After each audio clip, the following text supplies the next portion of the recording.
Salut, cher Pipette, c'est votre dragon préféré. Allez, venez, je vous emmène en Perse avec Ali Baba et les 40 voleurs. Il était une fois, il y a fort longtemps, dans la lointaine Perse, deux frères. L'un s'appelait Cassim et l'autre Ali Baba. Ils étaient tous les deux très pauvres, mais Cassim épousa une femme qui, peu de temps après le mariage, hérita d'une superbe boutique. Peu de temps après, il devint l'un des marchands les plus riches de la ville. Ali Baba, quant à lui, avait épousé une femme aussi pauvre que lui. Ils vivotaient tous deux grâce au bois qu'Ali Baba allait couper dans la forêt voisine et qu'il revendait au marché. Un jour qu'il était dans cette forêt, en train de couper du bois avec ses ânes, il vit au loin un énorme nuage de poussière. En regardant plus attentivement, il vit des cavaliers.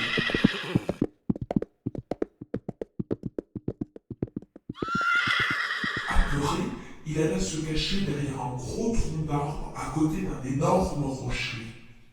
Les cavaliers s'arrêtèrent à côté de ce fameux rocher et mirent pied à terre. Ali Baba en compta 40. Ils avaient tous des besaces chargées d'or et d'argent. Ali Baba comprit qu'il avait affaire à des voleurs. Celui qui semblait être le capitaine de la troupe s'approcha de l'énorme rocher et dit « César, ouvre-toi !» Et le rocher glissa sur le côté et laissa apparaître une ouverture dans la roche. Les cavaliers s'y engouffrèrent et le rocher se referma derrière eux. Les cavaliers restèrent longtemps à l'intérieur. Ils finirent par en sortir et le capitaine referma le rocher derrière eux en disant « César, referme-toi !» Les 40 voleurs repartirent ensuite vers le soleil couchant. Ali Baba attendit encore longtemps avant de sortir de sa cachette, tant il avait peur que les voleurs reviennent. Une fois sorti pourtant, piqué de curiosité, il ne put s'empêcher d'aller devant le rocher. Et là, il prononça « César, ouvre-toi !»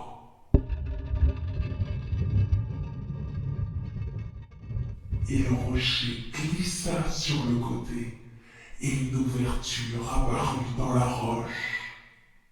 Ali Baba s'attendait à trouver une grotte toute sombre, mais non, ce fut une splendide pièce baignée de lumière grâce à une ouverture dans le haut du rocher. Elle était remplie de trésors et de nourriture. Partout on pouvait y voir des tapis, des pierreries et surtout, partout où on posait les yeux, on pouvait voir des tas de pièces d'or et d'argent. Ali Baba entra, le rocher se referma derrière lui, mais il n'avait pas peur, il connaissait la formule. Il se précipita aussitôt sur les tas de pièces d'or et d'argent. Il en prit autant que ses 3 ânes pourraient emporter. Ali Baba sortit de la grotte et alla cacher son trésor dans les sacs de ses ânes. Il mit des bûches par-dessus pour être sûr que personne ne voit l'or. Il alla ensuite refermer le rocher en disant « César, referme-toi » et il repartit pour la ville. De retour chez lui, il ferma bien les portes et les fenêtres avant de montrer l'or à sa femme. Elle fut effrayée, persuadée qu'il avait dû le voler quelque part. Mais Ali Baba lui rappela qu'il n'était pas un voleur, et que voler un voleur n'était pas voler. Il lui raconta alors toute l'histoire et elle sauta de joie. Mais avant de l'enterrer, elle jugea nécessaire de savoir combien ils avaient d'or. Le problème, c'est qu'ils n'avaient pas de quoi le mesurer. Pendant qu'Ali Baba creusait le trou, elle alla donc chez Cassim pour lui emprunter de quoi mesurer. Ce fut la femme de Cassim qui lui ouvrit et alla lui chercher la cuillère mesure. Mais connaissant la pauvreté d'Ali Baba et de sa femme, elle se demanda ce qu'il pouvait bien vouloir mesurer. Piquée de curiosité, elle alla donc mettre un peu de suif dans le fond de la cuillère mesure avant de la donner à sa belle-sœur. La femme d'Ali Baba retourna chez elle et se mit à compter l'or.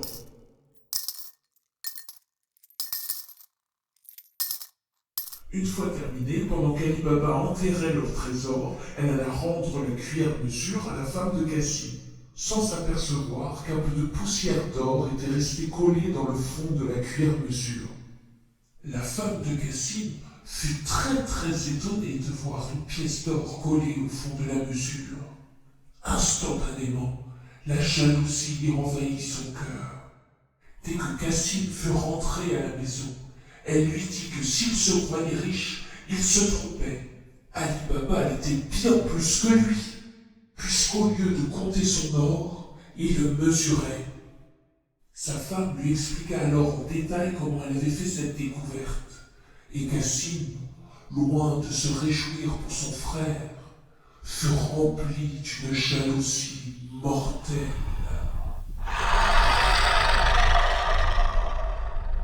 Aux premières lueurs du jour, il fila chez son frère. C'était un miracle qu'il se souvienne encore de l'adresse, car depuis qu'il était devenu riche, il n'avait pas mis les pieds chez Ali Baba. En arrivant, il montra à Ali Baba la cuillère mesure et la poudre d'or collée au fond, et exigea des explications. Ali Baba, tout penaud, ne savait pas quoi répondre. Mais sous la pression de Cassim, il finit par lui avouer qu'il avait trouvé une cachette de voleur. Cassim exigea alors qu'Ali Baba lui raconte toute l'histoire, sinon il irait le dénoncer à la police. Ali Baba, par affection plus que par peur, lui raconta toute l'histoire et lui donna la formule magique pour ouvrir le rocher. Cassim partit alors sans dire au revoir et alla chercher ses ânes pour partir en forêt. Grâce aux indications d'Ali Baba, il trouva sans peine le rocher. Il se plaça devant et dit alors « César, ouvre-toi !»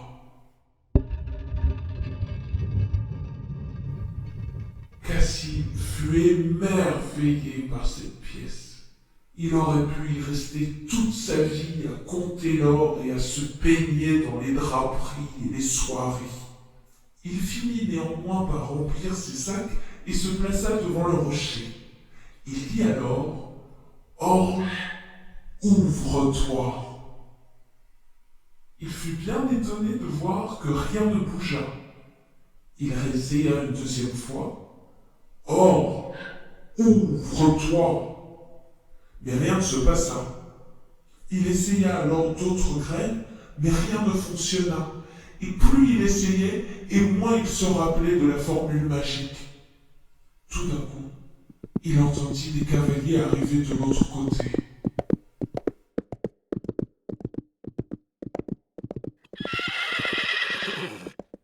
Les 40 voleurs revinrent à la grotte vers midi. Quand ils virent près du rocher les ânes de Cassim chargés de coffres, ils se doutèrent que quelque chose n'allait pas.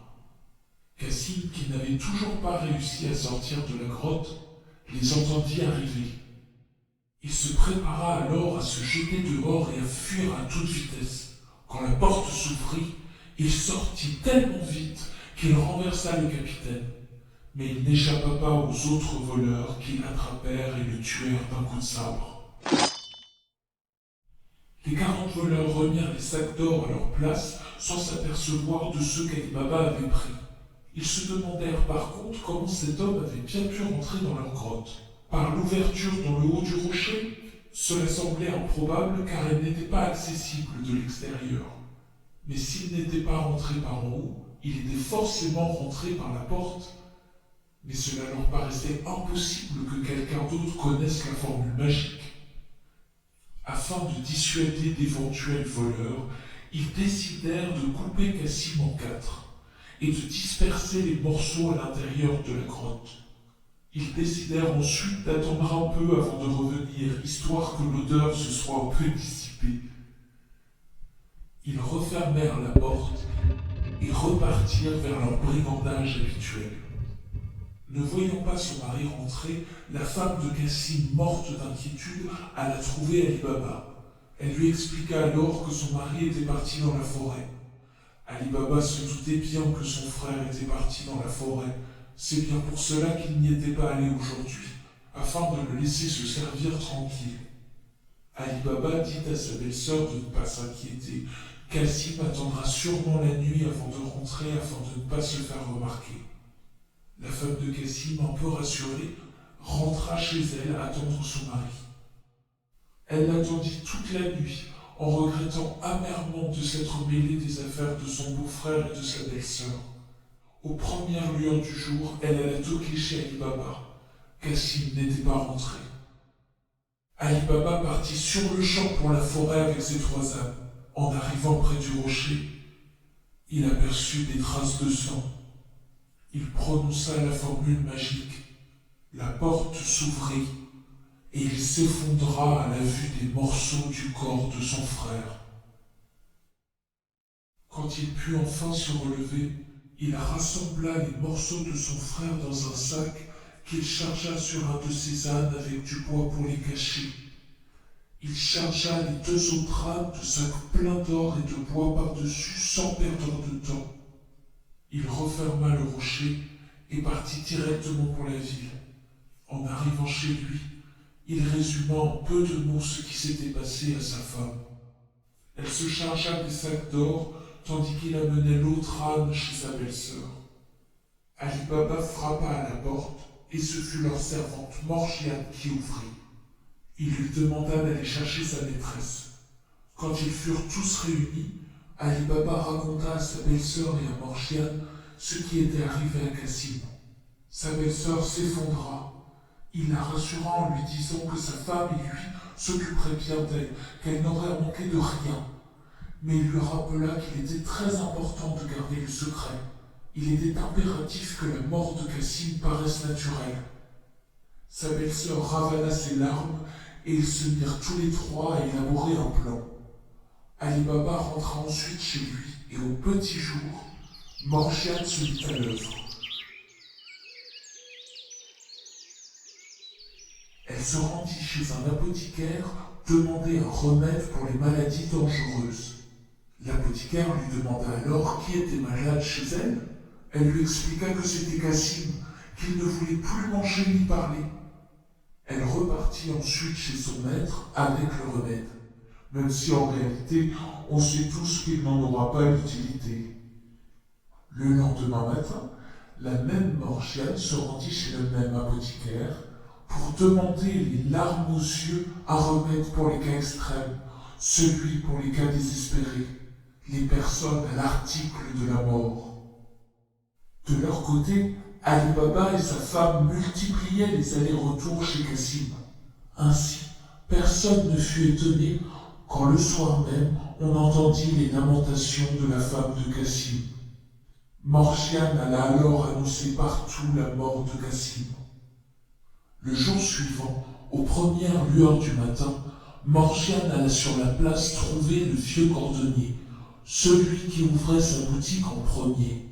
En lui disant bonjour, elle lui glissa dans la main une pièce d'or. Baba Mustapha lui dit en riant que pour ce prix, il ferait n'importe quoi. Morgiane lui dit de prendre son nécessaire à couture et de venir avec elle, mais qu'elle devrait lui bander les yeux. Baba Mustapha se mit alors à faire le difficile. Il n'avait pas du tout envie d'être mêlé à des affaires louches. Morgiane le rassura et lui mit une autre pièce d'or dans la main. Baba Mustapha se laissa convaincre et Morgiane lui banda les yeux. Elle le conduisit alors chez Cassim et c'est devant le corps de son défunt maître qu'elle lui enleva le bandeau. Elle lui dit alors de ne pas perdre de temps et que quand il aurait fini, il aurait une 3e pièce d'or. Quand Baba Mustapha eut terminé son ouvrage, Morgiane lui fit promettre de garder le secret. Ensuite, elle lui rebanda les yeux et le ramena à sa boutique où elle le laissa libre de voir. Ali Baba se chargea ensuite de déposer le corps dans le cercueil qu'ils avaient commandé au menuisier et Morgiane alla à la mosquée avertir que tout était prêt pour l'enterrement. 4 voisins chargèrent le cercueil sur leurs épaules et l'emmenèrent jusqu'au cimetière. Ali Baba et Morgiane marchaient à leur suite. La femme de Cassim, comme le voulait la coutume, resta dans sa maison avec les femmes du voisinage. Leurs lamentations remplirent le quartier de tristesse. Personne n'eut le moindre soupçon. Quelques jours plus tard, comme c'était la coutume, Ali Baba et sa femme emménagèrent dans la maison de Cassim qui était plus grande. Quant à la boutique de Cassim, Ali Baba la donna à son fils qui venait de terminer son apprentissage chez un autre marchand. Mais laissons Ali Baba à sa nouvelle vie et parlons des 40 voleurs. Ils finirent par revenir au rocher après quelque temps comme convenu, mais furent extrêmement surpris de ne pas trouver le corps de Cassim. Ils furent encore plus surpris de découvrir qu'il manquait des sacs d'or. C'en fut trop pour le capitaine qui décida qu'il était temps de mener l'enquête. Il était hors de question qu'il se fasse dépouiller de la sorte. Il était bien décidé à tuer cet intrus comme il avait tué l'autre.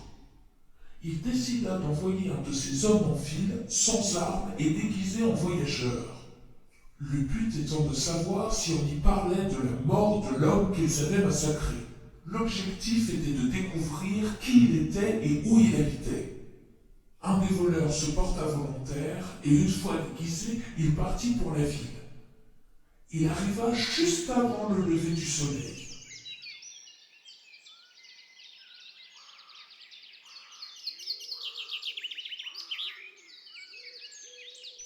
Et à cette heure-ci, la seule boutique ouverte était celle de Baba Mustapha. Le voleur s'approcha de Baba Mustapha et lui dit bonjour. Il fut alors très étonné de voir le vieil homme en train de coudre. Il lui demanda si à son âge il voyait encore quelque chose. Baba Mustapha, vexé, lui dit que malgré son grand âge, il voyait encore très clair et qu'il y a encore peu de temps, il avait recousu un mort dans un endroit où il y avait encore moins de lumière qu'ici. Le voleur n'en revenait pas de sa chance. Baba Mustapha venait de lui offrir toutes les réponses dont il avait besoin sans même avoir à les demander. Le voleur chercha à en savoir plus, mais Baba Mustapha refusait de répondre. Le voleur sortit alors de sa poche une pièce d'or et la déposa dans la main de Baba Mustapha. Le voleur lui dit qu'il voulait juste savoir dans quelle maison il avait recousu le mort. Baba Mustapha lui rendit la pièce d'or en lui expliquant qu'il ne savait pas où se trouvait cette maison, car il avait les yeux bandés. Le voleur lui rendit la pièce d'or et lui dit qu'il devait bien se rappeler un petit peu. Il lui proposa alors de refaire le chemin ensemble et lui mit une deuxième pièce d'or dans la main. Baba Mustapha, les 2 pièces d'or dans la main, finit par accepter, non sans prévenir le voleur qu'il ne garantissait pas le résultat. Baba Mustapha se leva et accepta de se faire bander les yeux par le voleur. Il refit alors avec lui le chemin qu'il avait fait avec Morgiane et ils se retrouvèrent véritablement devant la maison de Cassim. Avant de lui ôter le foulard des yeux, le voleur effectua rapidement une marque sur la porte avec de la craie. Puis, il rendit la vue à Baba Mustapha et lui demanda s'il savait à qui appartenait la maison. Mais Baba Mustapha n'était pas du quartier. Peu de temps après le départ de Baba Mustapha et du voleur, Morgiane sortit de la maison d'Ali Baba pour faire des courses. Et en revenant, elle aperçut la marque à la craie que le voleur avait faite. Elle ne savait pas ce que cela signifiait, mais elle décida qu'il valait mieux rester sur ses gardes. Elle prit aussitôt une craie de la même couleur et sans rien dire à personne, fit la même marque sur toutes les portes de la rue. Le voleur, pendant ce temps, s'approchait de la forêt où l'attendait le reste de sa troupe. En arrivant, il fit le récit de sa mission et tous l'écoutèrent avec satisfaction. Le capitaine des voleurs décida qu'il ne fallait pas perdre de temps. Il leur dit de bien cacher leurs armes et d'entrer dans la ville séparément pour ne pas éveiller les soupçons. Il leur donne un rendez-vous sur la grande place. Pendant ce temps, le voleur et lui iraient repérer une maison afin d'établir un plan. Le voleur amena son capitaine dans la rue où se trouvait la maison d'Ali Baba. Dès qu'il vit une porte marquée à la craie, il la désigna au capitaine. Mais en continuant leur chemin sans s'arrêter afin de ne pas paraître suspect, le capitaine se rendit compte que la porte suivante avait la même marque et au même endroit. Le voleur ne sut quoi répondre. Il lui assura qu'il n'avait fait la marque que sur une seule porte. Le capitaine se rendit sur la grande place et annonça à ses hommes qu'ils avaient perdu leur temps et qu'il fallait retourner dans la forêt. Une fois qu'ils furent tous rassemblés dans la forêt, le capitaine leur expliqua pourquoi il les avait fait revenir. Aussitôt, le voleur qui avait échoué fut mis à mort. Un autre voleur se désigna alors et promit de mieux réussir. Arrivé en ville, le deuxième voleur fit exactement comme le premier et alla corrompre Baba Mustapha. Et Baba Mustapha, les yeux bandés, lui désigna la maison d'Ali Baba. Le voleur fit alors une marque rouge à un endroit moins visible que les marques blanches. Mais peu de temps après son départ, Morgiane, comme la veille, sortit de la maison. Et quand elle revint, la marque rouge lui sauta aux yeux. Elle traça alors la même marque au crayon rouge et au même endroit sur toutes les autres portes de la rue. Le voleur, persuadé que son plan était infaillible, avertit son capitaine que cette fois-ci, la ruse allait réussir. Mais une fois qu'il eut déplacé toute la troupe, le capitaine fut indigné de constater exactement le même obstacle que la veille. Et le deuxième voleur connut exactement le même sort que le premier. Le capitaine, qui craignait de voir encore diminuer sa troupe, décida qu'on n'était jamais mieux servi que par soi-même. Il décida donc de rapporter lui-même les précieuses informations. Baba Mustapha lui rendit le même service qu'aux deux autres voleurs de sa troupe. Mais le capitaine ne fit aucune marque pour reconnaître la maison d'Ali Baba. Il se contenta de l'examiner attentivement afin de s'en souvenir. Le capitaine des voleurs, satisfait de son voyage, retourna au rocher auprès de son plan. Il leur dévoila alors son plan et tous l'approuvèrent. Sur ordre du capitaine, la troupe alla alors acheter dans les villages alentours 19 mulets et 38 grands récipients pour transporter de l'huile. Le capitaine fit alors élargir les récipients de façon à ce que chaque homme de sa troupe puisse entrer à l'intérieur avec les armes nécessaires. Il laissa les sacs entr'ouverts afin qu'ils puissent respirer mais suffisamment fermés pour qu'ils paraissent pleins d'huile. Quand les mulets furent chargés des 37 voleurs, le capitaine les conduisit vers la ville.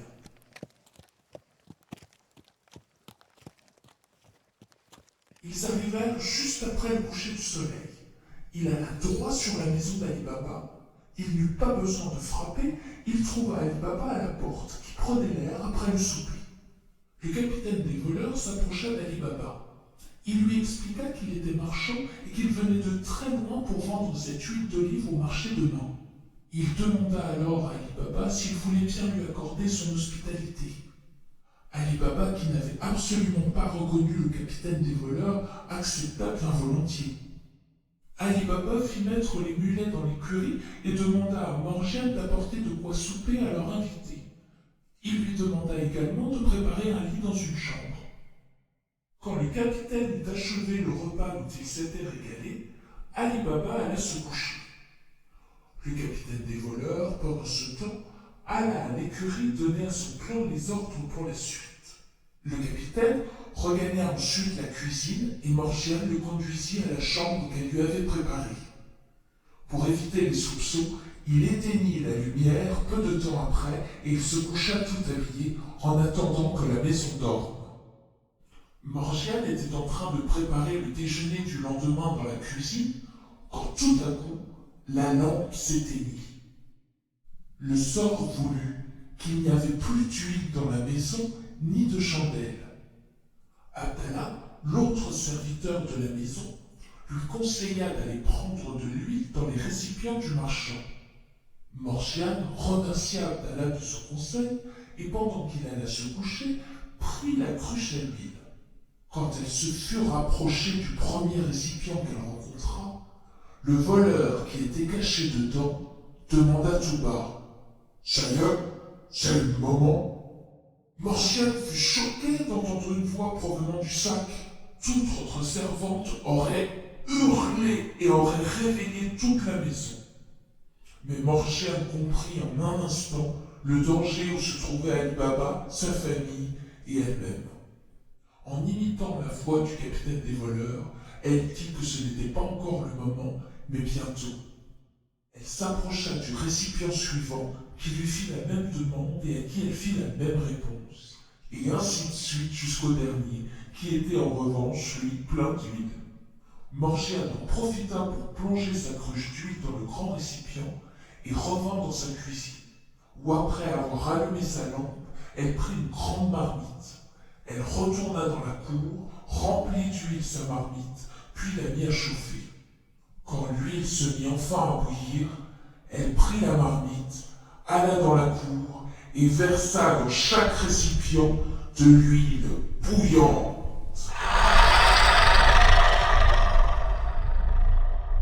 C'est ainsi que sans bruit, elle étouffa les voleurs dans leur sac. Morgiane revint ensuite dans la cuisine et termina la cuisson de ses plats. Puis, elle éteignit la lampe et se cacha en silence dans un coin. Peu de temps après, le capitaine, n'apercevant plus de lumière et n'écoutant que le silence dans la maison, donna le signal en jetant par la fenêtre de petites pierres sur les récipients d'huile. Mais comme rien ne semblait se déclencher, il commença à s'inquiéter. Il jeta des petites pierres une deuxième, puis une troisième fois, mais pas un des voleurs ne donna signe de vie. Paniqué, il descendit dans la cour en faisant le moins de bruit possible. Il approcha du premier récipient, et quand il sentit une odeur d'huile et de brûlé, il comprit que son plan avait échoué. Il réalisa alors que toute sa troupe avait péri de la même façon. Et en constatant l'huile qui manquait, il comprit comment on s'y était pris. Au désespoir d'avoir manqué son coup, il enjamba la porte du jardin d'Ali Baba, et de jardin en jardin, en passant par-dessus les murs, il se sauva. Quand Morgiane n'entendit plus de bruit et qu'elle ne vit pas revenir le capitaine des voleurs, elle ne douta pas qu'il avait fui. Satisfaite d'avoir si bien défendu toute la maison, elle se coucha enfin et s'endormit.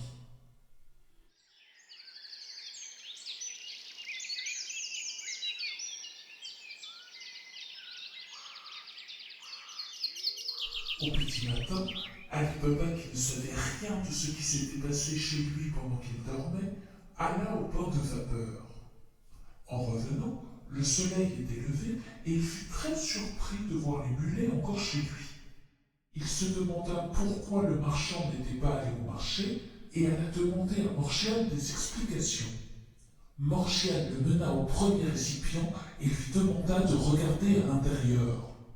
Ali Baba regarda, et quand il eut vu un homme à l'intérieur du récipient, il fit un pas en arrière et poussa un cri tout effrayé.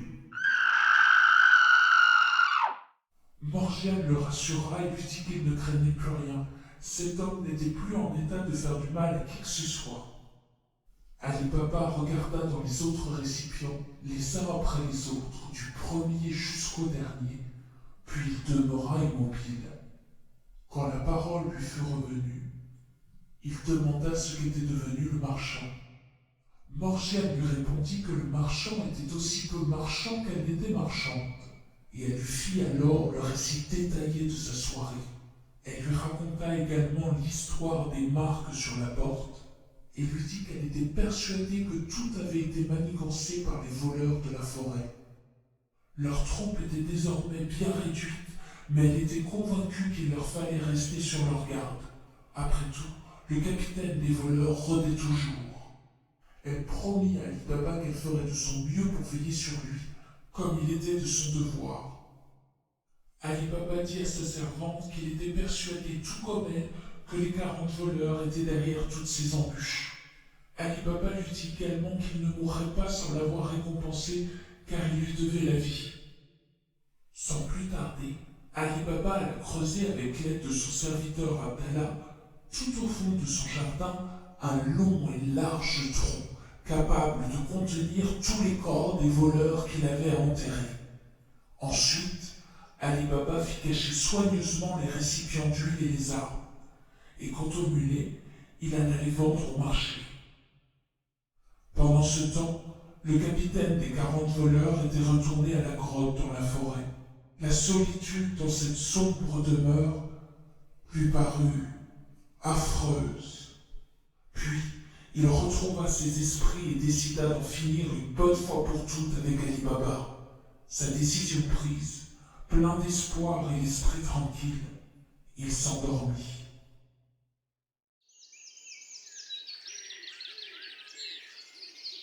Le lendemain, le capitaine des voleurs, éveillé à l'aube, mit son plus bel habit et se rendit en ville où il loua une chambre. Il s'acheta un cheval dont il se servit pour transporter plusieurs sortes de riches étoffes de la grotte jusqu'à son logement. Il chercha une boutique, la garnit de ses marchandises et s'y établit. Le capitaine des voleurs se choisit alors le faux nom de Khoja Hossein. Il alla ensuite se présenter aux marchands voisins, comme c'était la coutume.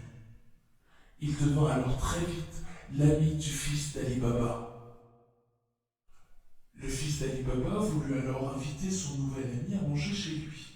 Mais comme sa demeure était trop petite, il demanda à son père s'il pouvait l'inviter chez lui. Ali Baba fut ravi à l'idée de rencontrer l'ami de son fils et lui proposa de l'inviter à dîner le lendemain. Le lendemain, le fils d'Ali Baba invita Khoja Hossein à rencontrer son père. Khoja Hossein accepta et Ali Baba lui fit un superbe accueil. Khoja Hossein rendit compliment pour compliment à Ali Baba avant d'annoncer qu'il n'allait pas tarder à rentrer chez lui. Ali Baba l'arrêta. Il le pria de lui faire l'honneur de souper avec lui. Khoja Hossein le supplia de croire qu'il ne refusait pas l'invitation par mépris, mais parce qu'il ne mangeait ni viande, ni ragoût, il y avait du sel. Ali Baba lui dit que si ce n'était que cela, on ne lui servirait ni viande, ni plat avec du sel. Ali Baba alla de ce pas dans la cuisine et il ordonna à Morgiane de ne pas mettre de sel sur la viande et de préparer rapidement 2 ou 3 ragoûts sans sel en plus de ceux qu'il lui avait déjà commandés. Morgiane, qui s'apprêtait à servir, n'était pas très contente. Qui était donc cet homme si difficile qui ne mangeait pas de sel? Morgiane obéit, mais à contre-cœur. Elle eut la curiosité de savoir qui était cet homme qui ne mangeait pas de sel. Quand elle apporta les plats, en regardant Khoja Hossein et malgré son déguisement, elle reconnut aussitôt le capitaine des voleurs.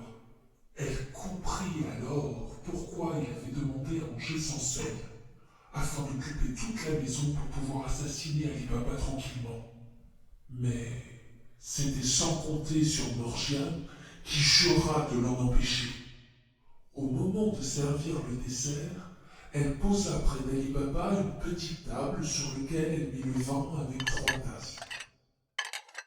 Et en sortant, elle le laissa seul, selon la coutume, pour discuter avec son fils et son invité.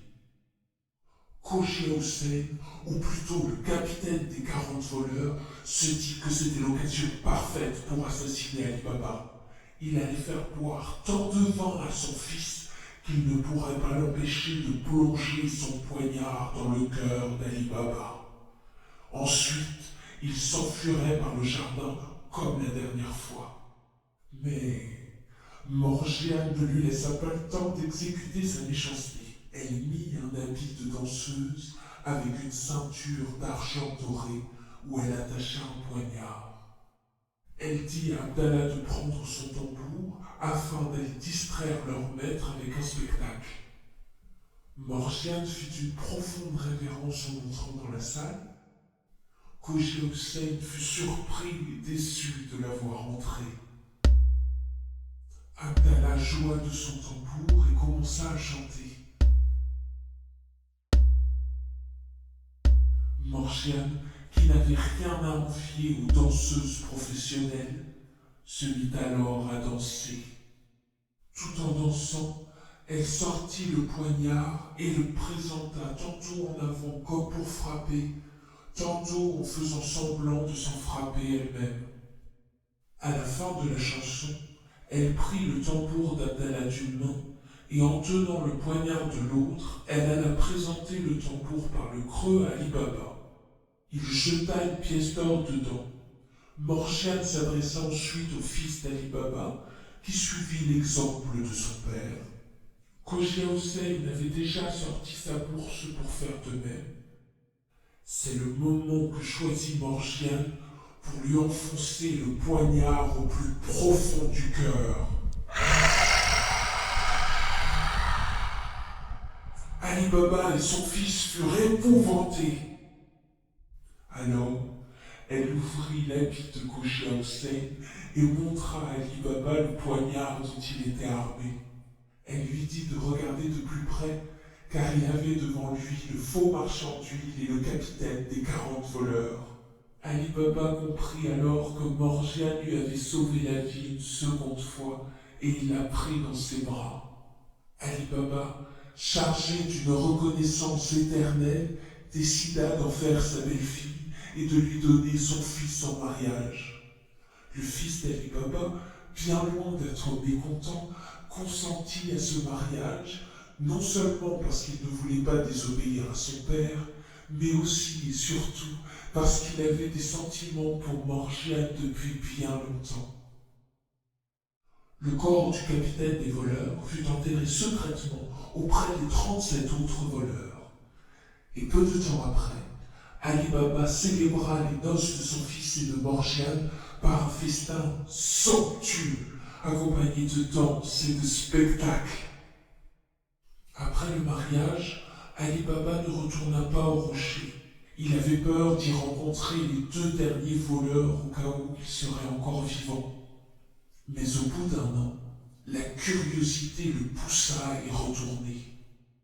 Quand il fut arrivé près du rocher, il mit pied à terre et prononça les paroles qu'il n'avait pas oubliées. César, ouvre-toi.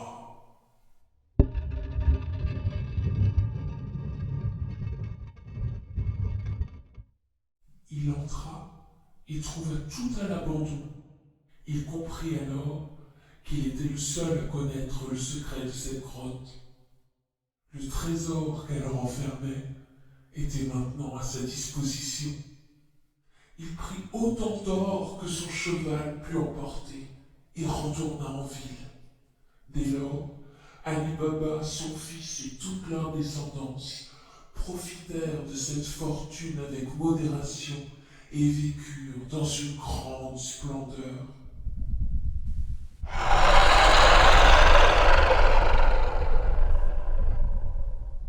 Moi, je vous préviens, chez Louis Ultrafine, un odorat surpuissant et un système d'alarme imparable.